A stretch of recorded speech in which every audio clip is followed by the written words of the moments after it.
కొండను కమ్మెను. యెహోవా మహిమ సీనాయి కొండ మీద నిలిచెను.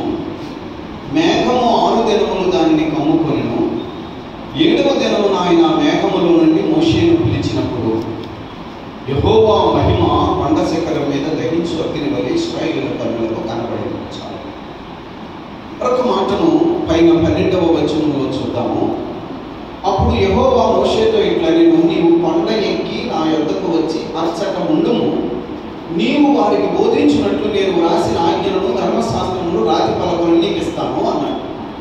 ఈ మాట ఆలోచన చేయి. దేవుడు అన్నాడు, మోషే ఇదిగో ఈ కొండ మీదకి రా, ఈ కొండ మీదకి వచ్చి అచ్చట ఉండుము. నేను వచ్చి నీకు ఏం ఉపదేశించాలో, ఈ ఇశ్రాయేలు ప్రజలను ఎలా నడిపించాలో, ఇశ్రాయేలు ప్రజలు ధర్మము కలిగి ఎలా జీవించాలో ఇత్యాది నా హృదయంలో నా మనస్సులో ఉన్నటువంటి విషయాలన్నీ నీకు చెప్తాను. అర్థమైందండి? దేవుని మనస్సులో ఉన్నటువంటి విషయాలన్నీ నీకు చెప్తాను. కాబట్టి నువ్వు కొండెక్కి అక్కడ ఉండుము, నేను వచ్చి నీతో మాట్లాడతాను అన్నాడు. జాగ్రత్తగా గమనిస్తే వెంటనే మోషే అలాగే ప్రభు అని చెప్పి ఈ ప్రజల యొక్క బాధ్యత కొంతమందికి అప్పగించి మోషే కొండెక్కాడు. కొండ మీదకి ఎక్కిన తరువాత ప్రభు వస్తాడు. ప్రభు నాకు ఆయన మాట సెలవిస్తాడు.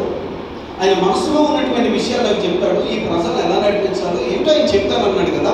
ఆయన మాట నాకు కావాలని మోషే కొండ మీదకి ఎక్కి వెయిట్ చేస్తున్నాడు.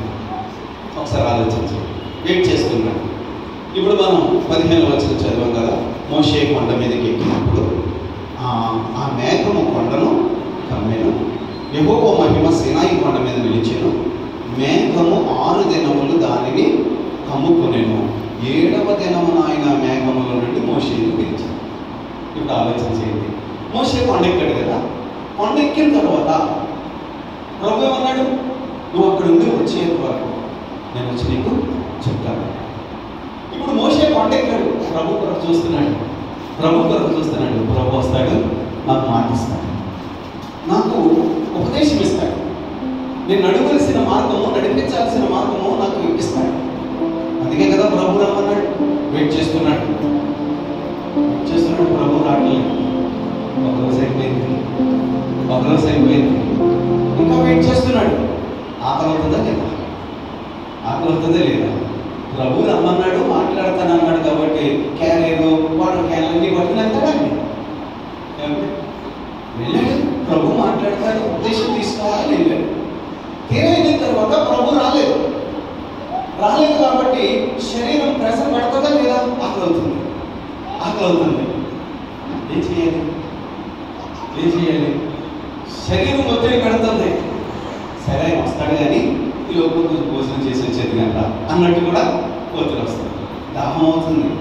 అలా వెయిట్ చేస్తున్నాడు. ప్రభువు మాట కొరకు ఎదురు చూస్తున్నాడు. 2వ రోజు కూడా ప్రభు రాలేదు. అమ్మా, ఇప్పుడు ఒత్తిడి పెరుగుతుందా లేదా? 2వ రోజు, 3వ రోజు, 4వ రోజు సొమ్మసిల్లిపోయే పరిస్థితి వచ్చేసింది. ఇప్పుడు ఆలోచన చేయండి. వాక్యము కావాలా, ఆహారం కావాలా?